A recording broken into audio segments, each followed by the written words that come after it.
your crunchies. Come on. There she is.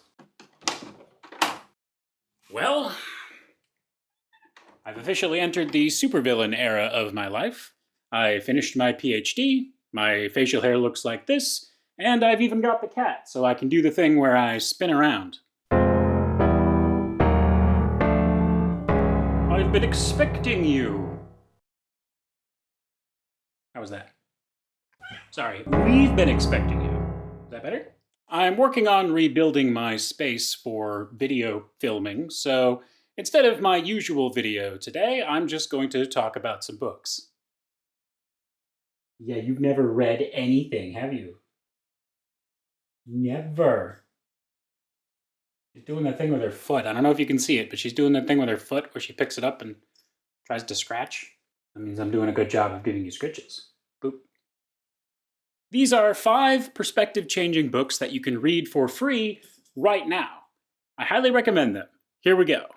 The first book on this list is The Metamorphosis of Prime Intellect. Yes, or also known as Meow in cat culture.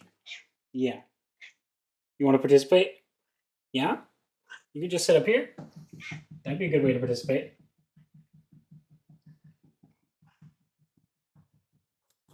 Good girl. Good girl. This book is by Roger Williams.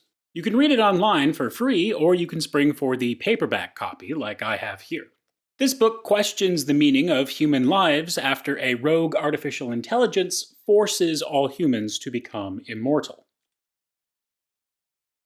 That means infinite scritches for you. Hang on, I have to scratch my cat.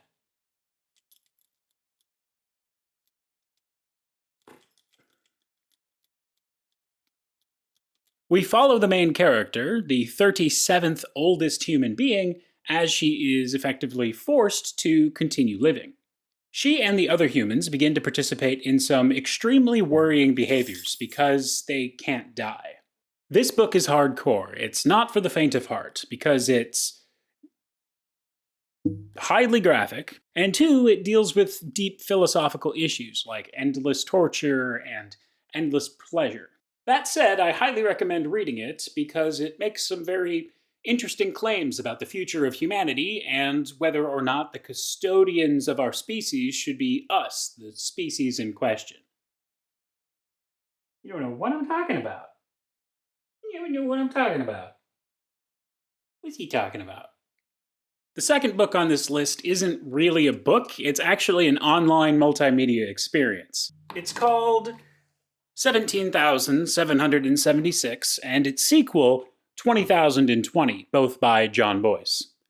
And if you haven't read his work before, whoo boy, you are in for a treat. I'd rather not spoil too much of the storyline here. You should go in as blind as possible, but it does also deal with the topic of human immortality, but in a completely different direction as compared to the previous book. Prime Intellect is dark and gritty and problematic, while 17,776 is goofy and whimsical and playful. John Boyce captures a completely different side of human nature. Both stories are about how ridiculous it would be if humans could live forever, but that's about the only thing that they have in common.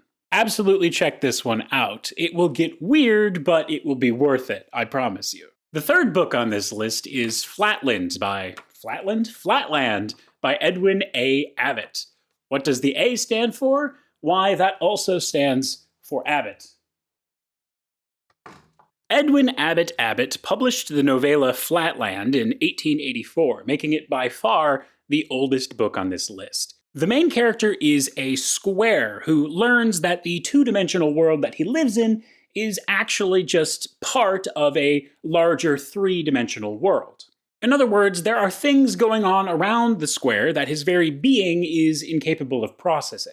I will also say that this book comes across as surprisingly sexist for a book about geometry, though Abbott claimed that he was satirizing Victorian social hierarchies. You'll understand when you read the chapter called Concerning the Women. Yes, I think the women should be concerned.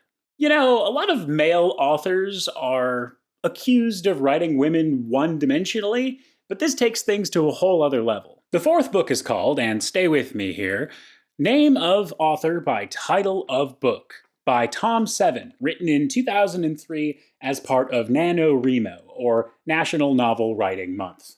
What? Can I help you? Can I help you? This book is a work of art that I cannot even really adequately describe to you. All I can really do is share pieces of what the book contains, such as a discussion of asymmetrical bodybuilding, or infinitely recursive slot machines, or a ventriloquist using a tape recorder to have the funniest existential crisis in history. It almost has a plot at times, but really it's just a compilation of hilarious concepts. Things that will make you say, I can't believe the author even thought of that. That's what you sound like. It's an homage to the very idea of creativity itself.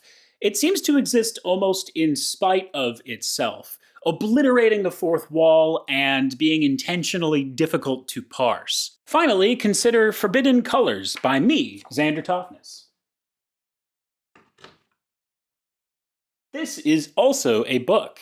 It's a collection of 4 sci-fi stories that will definitely get you thinking, and you can actually listen to some of those stories for free right now by watching them as videos on this channel. Links in the doobly-doo.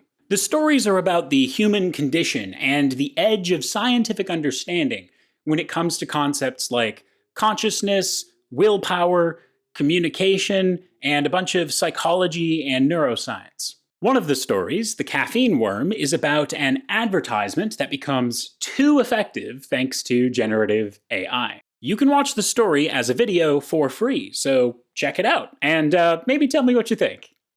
That's all I've got for you today. Now, if you'll excuse me, I need to go work on my supervillain routine. Maybe work on my evil laugh. How's that? No? No good? No good.